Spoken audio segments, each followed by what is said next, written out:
بسم الله الرحمن الرحيم. الحمد لله رب العالمين، وصلى الله وسلم على سيدنا ونبينا وعظيمنا وحبيبنا محمد صلى الله عليه وسلم وعلى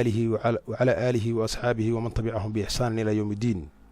اللهم اجعلنا من الذين قلت لهم يوم لا يخزي الله النبي والذين آمنوا معه نورهم يسعى بين أيديهم وبأيمانهم يقولون ربنا أتمم لنا نورنا واغفر لنا إنك على كل شيء قدير. السلام عليكم ورحمة الله وبركاته. waxaan ka hadli doonaa maanta haddii ilaahay yidhaahdo cashar la xiriira geeridii nabiyullaahi maxamed sala allahu calayhi wasalam ama rixladii nabiga sala allahu calayhi wasalam oo xagga rabbiga u aaday nabigu sala allahu calayhi wasalam. waxaan uga hadli doonaa insha allah qaab ka duwan qaababka loo fasiro oo maxay tahay. waxaa la yidhaahdaa nabigu sala allahu calayhi wasalam wuxuu u dhintay maxay ahaato sun la sumeeyey dagaalkii khaybar ee muslimiinta iyo yuhuudda dhex maray ayaa waxaa la yidhahdaa habar yuhuudiyada ayaa nabiga sala allahu calayhi wasalam sun u qastay, markaasay siisay nabiga oo maxay ahaato hilib ay ugu dartay. nabiguna sala allahu calayhi wasalam markuu hilibkii qaniinay ayuu maxay ahaato hilibkii la hadlay, wuxuuna ku yidhi rasuulka ilaahay waa sumaysanahay cunin. sidaas ayaa nabigu isaga tufay hilibkaas waxaana cunay baa la yidhahdaa nin asxaabiya, uuna u dhintay baa la yidhahdaa asxaabigaasu. habartii markii la weydiiyana waxay tiri waxaan doonayay inuu haddii uu nebi yahana ka badbaado, haddii uusan nebi yahaynna maxay ahaato oo shartiisana la dhaafay dhibaatadiisa. sidaasaan ugu talagalay bay tiri mogtahay habartaas yuhuudda. marka arrin cajiiba weeyaan runtii. waxaa la yaab leh arrintaasu, macnaa arrin waadaxa weeyaan oo ummadda dhan ay sidaas aaminsan tahay weeyaan. weliba waxaa lagu faanaa oo dad badan oo islaam ay sheegaan in nabiyullahi maxamed uu ahay shahiid inuu ahay oo habar yuhuudiyaduhu ay sumaysay nabiga sala allahu calayhi wasalam. waxaa jira axaadiis ka hadlaysa oo macnaha arrintaas ka hadlaysa. waxaana ka mid a xadiiskan saxiix bukhaari ku yaala oo odhanaya nabiga sala allahu calayhi wasalam markuu sakaraadayey ayuu wuxuu ku yidhi caaishay waxaan helayaa xanuunkii cuntadii aan ka cunay khaybar oo kaleetaan helayaa buu yidhi nabigu sala allahu calayhi wasalam. dhibaatadii ka dhalatay xanuunkaas macnaha suntaas atharteedii raadkii ay igu reebtay ayaa macnaha uu nabigu u dhintaana la yidhaahdaa. marka waxaan leeyahay arrintaanu sidee tahay, waa sidee, ma sax baa mase sax maahan. waxaad u malaysaa ummadda islaamka in la yidhi qof alla qofkii hadlaba waxa weeyaan mubtadic, waa mushrik, waa mulxid, waa munaafaq, waa kaafir. wax macnaha cajiib ah oo ummaddii aan qof hadli karaba uusan jirin oo rucbi iyo argagax lagu riday ummaddii islaamka. xataa haddii wax baadila loo sheego ay duduubka ku laqayaan, cajiib ah weeyaan. oo la yidhi ilahay ku kufriya haddii la yidhaha xataa iska yeelayaanba, sababto qof dhihi karaa ma jiro, war waxaanu khalad waayo, qof hadli karaa ma jiro. qof walba afkaa la goosta waxaa la yidhi waa xirantaha sheekadu, sidaasayna ku dhammaatay, qaata oo aqbala, sax iyo qalad waxay tahaba. marka arrintaan waxa weeyaan runtii wax la yaab la weeyaan. maanta waxaa idin tusaya haddii ilahay yidhaahdo in arrintaan ay tahay been abuur. umuna caaishana lagu been abuurtay, nabiyullahi maxamed sala allahu calayhi wasalamna aysan ka suuroobin in habar yuhuudiyaduhu ay maxay ahaato sumayso oo uu sidaa ku sababsado. cajiib weeyaan runtii, wax la yaab la weeyaan. bal la soco caddaymaha soo socda. aayadda 67 suuradda shanaad rabbi wuxuu ku oranayaa yaa ayuha rasuulu balliq maa unzila ilayka min rabbika wain lam tafcal famaa ballaqta risaalatahu wallahu yacsimuka min annaas in allaha laa yahdi alqowma alkaafiriin. ilaahay wuxuu rabbi subxaanahu jalla wacala wuxuu nebigiisa ku amrayaa inuu gaarsiiyo risaaladii uu ilaahay usoo dhiibay dadka inuu gaarsiiyo. haddii uusan samaynna uusan shaqadii loo diray qabanin, wallahu yacsimuka min annaas ilahay ilahi subxanahu jalla wacala. dadka ilaahay baa kaa celinaya, cid kuu soo dhowaa karta ama cid ku waxyeelay karta ma jirto bani aadana. ilaahay baa kaa celinaye shaqadaada si xor ah u gudo ayuu ilahay leeyahay subxanahu jalla wacala. aayad kale ku jirta suura nuun rabbi wuxuu oranayaa wan yakaadu aladiina kafaruu la yusliquunaka biabsaarihim lamaa samicuu dikra.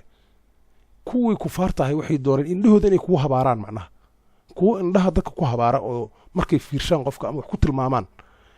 maxay ahaato qofku dhimanayo oo dhibaato ku dhacayso ayaa loo soo kiristo lira habaaraan ninkan waana dhibay. markaasay habaareen, waa ku kari waayeen. ilaahay baa ka celinaya subxanahu jalla wacala. aayado kaloo fara badan rabbi wuxuu ku oranayaa innaa kafaynaaka almustahzi'iin, innaga kaa celinayno kaaga filan waxyaabaha maxay ahaato kuwa daalimiinta ah. maxay ahaato aayad kale rabbi wuxuu ku oranaya innaa naxnu nazalna dikra wa innaa lahu laxaafiduun. dikrigaasu nebigana wuu yahay, qur-aankana wuu yahay. taas waa in loo fahmo weeyaan. marka aayadahaas cajiibka ah oo mutawaatirka macnaha tiradii ka batay oo muxkimkaa ayuu ka soo horjeedaa xadiiskaanu.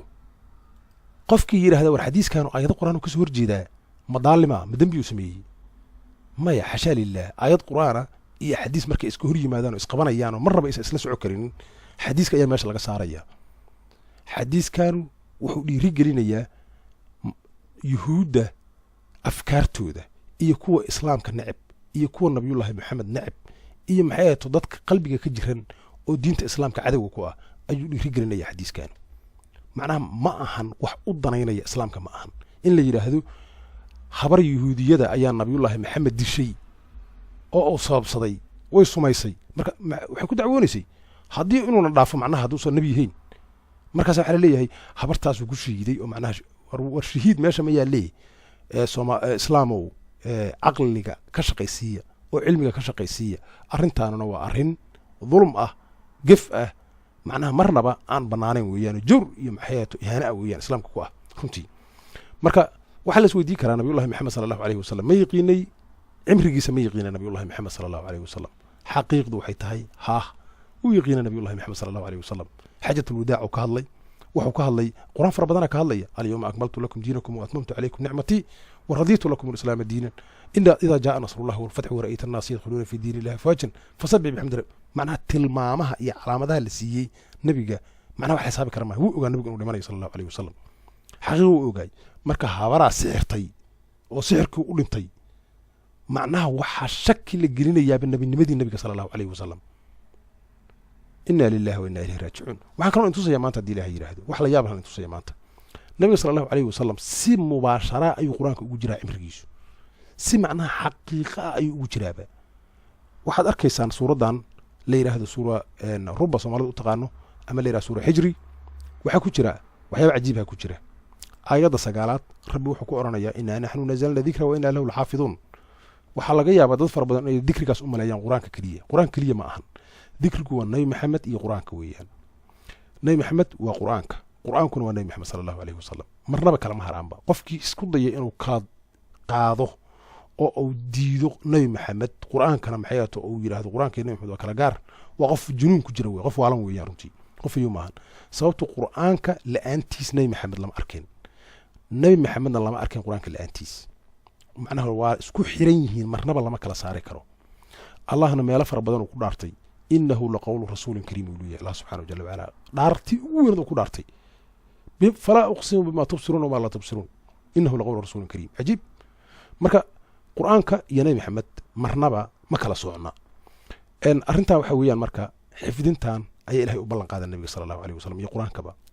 aayadda 9aad ayaan ka tegaynaa waxaan tegaynaa aayadda 72 ee isla suuraddan bal cajiibkaan arka suuraddan suurad cilmiya weeyaan kulligeed aayadda 72 maxay leedahay lacamruka inahum la fii sakratihim yacmahuun cimrigaada ayaan ku dhaartaye way sakhraameen qoomuluud wixii ay sakhraddii ay isticmaaleen la indhabeeleen macnaha way waasheen ayuu ilahi subxanahu jalla wacala marka cimriga nebiga ayaa halkan lagu xusay cimriga nebiga qur-aan dabeecaddiisa waxay tahay shay haddii uu sheego oo shay uu magacaabo shaygaas hadaa istiraah ka daba tag cilmi ahaan waxaa loola jeedo ilaa qiyaami saaca ma laga daba tegi karo mucjisnimada qur-aanka ka mid ta cimriga nebiga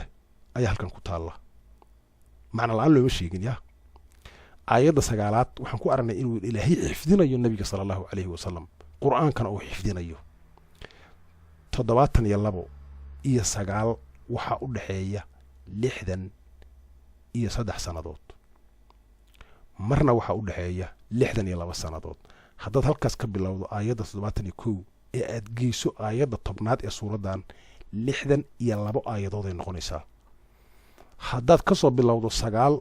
macnaha number 10 aad soo tirido 1 ka soo bilowdo ilaa aayaddaas aad ku timaadana waxay imaanaysaa 63 aayadood cajiib weeyaan cimriga nebiga waa kaas ahaa laakiin waxaa las dhihi karaa maxay u kala duwan yihiin 62 iyo 63 u yihiin taariikh qoraxeedka nabi maxamed cimrigiisu wuxuu ahaa sala allahu alayhi wasalam 61 sannadood 9 bilood iyo 27 cisho ayuu ahaa xaqiiqana weeyaan runtii macnaha ilaahay baa xaqiiqada og laakiin malahiga ugu badan iyo tafsiirkiga ugu faraha badan sidaas weeyaan maxay ahato taariikhda milaadigana macnaha hijrigana wuxuu ahaa nabigu sala allahu alayhi wasallam cimrigiisu 63 sannadood 8 bilood iyo 27 cisho ayuu cimriga nebigu ahay sala allahu alayhi wasalam intuba details suuraddan aan ka helay weeyaan intaas aan sheegayaba sababtuna waxaa weeyaan 63 waa aragnay 62na waa aragnay oo wax dhiman 62 dheh taariikhda oo nabigu dhintay sallallahu alayhi wasallam iyada naftirkeeda khalad weyn ayaa ku jira waana idin tusaya haddii ilaahay yidhaahdo waxaa la yidhaahdaa bal fiirsha meeshan ila socdaya hijriga taariikhda hijriga waxaa la yidhaahdaa nabi maxamed wuxuu geeriyoodaa la yidhaahdaa rabiicul awal 12 11 fiirshaya bejkan waxaa la yidhaahdaa hijri gregorian converter macnaha waana daqiiq weeyaan anugu kolley qalad waa ka waayey qof walba taariikh uu yaqaano oo saxaho 100% ha geliyo exactly maalintii ay ahayd ayaa kuu soo baxaysaa weliba taariikhda la soo dhaafo ma qaldaba marka waxa weeyaan maalinta iyada ee la yidhaahdo nabi maxamed sallallahu alayhi wasallam uu geeriyooday waxay ku beegan tahay maalin khamiis ayay ku beegan tahay sida halkan aad ka arkaysaan cajiib weeyaan maxaa ka sax xagee wax ka qaldan yihiin ama 12 ka qaldan ama maalinta qaldan xaqiiqduna waxay tahay meesha dhanba khaladaada ku jira waxaan ku aragnay waxaan dhihi karaa mar kaleeto aan meeshan ka bixin beejkan intaan ka bixin nabigu wuxuu geeriyooday sallallahu alayhi wasallam bishii saddexaad rabiicul awal 13 sanadkii 11aad maalin jimcaayana ku beegneed ma ahayn maalin isniina waa laga yaabaa maalinta isniinta in god la geliyo waxaa la yidhaahdaa 3 maalmood ayuu nabigu banaanka yiilay sallallahu alayhi wasallam oo maxay ahayd sidaas loo siyaaranayay isagoo meeyda suuragal waa maalinta isniinta in nabiga godka la geliyey laakiin nabiga ilaahay markuu qablado subxaanahu jalla wacala waxaan leeyahay maalintaas ayay ahayd jimcada ah waxayna ku beegan tahay juun 8 ayay ku beegan tahay cimrigana waan soo sheegay waan kasoo sheekeeyey waxay ahayd 63 sannadood 8 bilood iyo 27 cisho ama 61 sannadood 9 bilood iyo 27 cisho marka sidaas weeyaan xaqiiqadu waxa weeyaan sidaas weeyaan boqolkiiba ilaahay baa og subxaanahu jalla wacala laakiin meelahan waxaan ka helay tafsiir cajiib ayaan ka helay waxaa laga yaaba waqtigu inuu ugu dheeraado laakiin waa soo gaagaabinayaa 27ka xaggeen ka keenay lacamruka haddii aad ka dhaqaaqdo ee aad tagto suuraddan dhammaadkeeda waxay leedahay suuraddan dhammaadkeedu wacbud rabbaka xataa yaatiyaka alyaqiin nabiyullahi maxamed ilahay la hadlaya subxaanahu jalla wacala wuxuu leeyahay ilaahay caabud ilaa yaqiintu kaaga timaado rabbigaa la kulantood dhimato cajiib weeyaan marka cimriga nebiga iyo aayaddaas iyada ah waxaa u dhaxaysa 27 aayadood ayaa meeshaas ku jirta 27 ku halkaas weeyaan korna waxaan kusoo aragnay aayadda 9aad ayaan kusoo aragnay maalmaha kuu soo hara calaamad kaloo weyn ayaa halkan ku jirta oo ah aayadda 87 walaqad aataynaaka 7 min almathani walqur'aan alcadiim ayuu ilahay yidhi subxaanahu jalla wacala aayadda 87 markii aad ka dhaqaaqdo halkaas aad ka tiriso laa tamudana caynaaka ilaa dhammaadka suuraddan 12 aayadood ayaa ku jirta 12 aayadood marna waxay noqon kartaa 12 maalmood marna waxay noqon kartaa hal lagu daray 3 bisha saddexaad 12keeda haddii tan lagu daro aayaddaas lagu daro oo maxay ahaato aayadda 87 lagu daro 13 ay noqonaysaa bisha saddexaad 13keeday noqonaysaa ama bisha saddexaad 12keeda macquul labadaba way noqon kartaa ilaahay baa ku caalima subxaanahu jalla wacala tan kaleeto oo ah maxay ahaato taariikhda miilaadiga exactly sidoo kale weeyaan waxa weeyaan dad badan laga yaaba inay ka didsan yihiin taariikhda miilaadiga laakiin taariikhda miilaadigu taariikh sax weeyaan runtii ilaahay baana iskale subxaanahu jalla wacala kirishtaanna ma lahan cid kalena ma lahan ummaddaas bani aadamka ugu tala gashay waana xisaab saxa weeyaan runtii waxa weeyaan aayadda 9aad iyo aayadda 8aad labadaba way noqon kartaa waxa weeyaan hal lagu daray 5 6 ay noqonaysaa bishii 6aad 8deedii ama bishii 6aad 9keedii sidaas weeyaan boqolkiiba waana tanaha halkan ayaad ku aragtaan juun 8deedii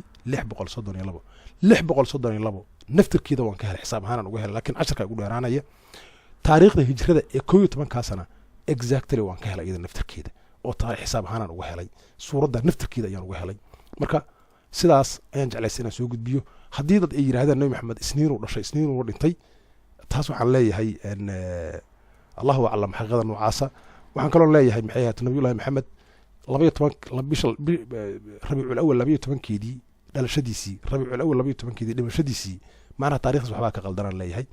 maxay ahayd waana tirahaa sidaas ayaan ku xisaabinay ku aragnay iskuma aadayaan macnaha boqolkiiba iskuma aadayaan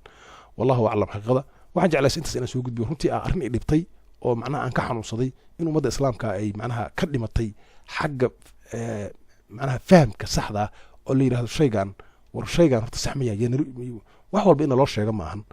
laakiin wax anagu inaan sheegno waayo anagu dadka aan baniaadamka waxu sheegno waayo marka anagu haddaan dad baniaadamka waxu sheegayna wax saxa inaan u sheegnaa fiican laakiin waxa iska mal awaalaho khiyaaliyaho qofkii arkaa uu kugu qoslayo weliba qofka waxbaa ka dhiman ma loo baahna ma ogtaa wax noocaas oo kaleeta calaa kulli xaal arrintaas ayaan soo gudbiyey haddii ay run tahay oo xaqiiq tahay ilahay baa i waafajiyey subxaanahu jalla wacala hadday wax ka qaldan yihiinna waa nafteyda iyo shaydaan weeyaan ilahay baana weydiisanaya dembi dhaaf subxaanahu jalla wacala sidaas ayaan kusoo idlaynayaa wasalaamu calaykum waraxmat ullahi wabarakaatu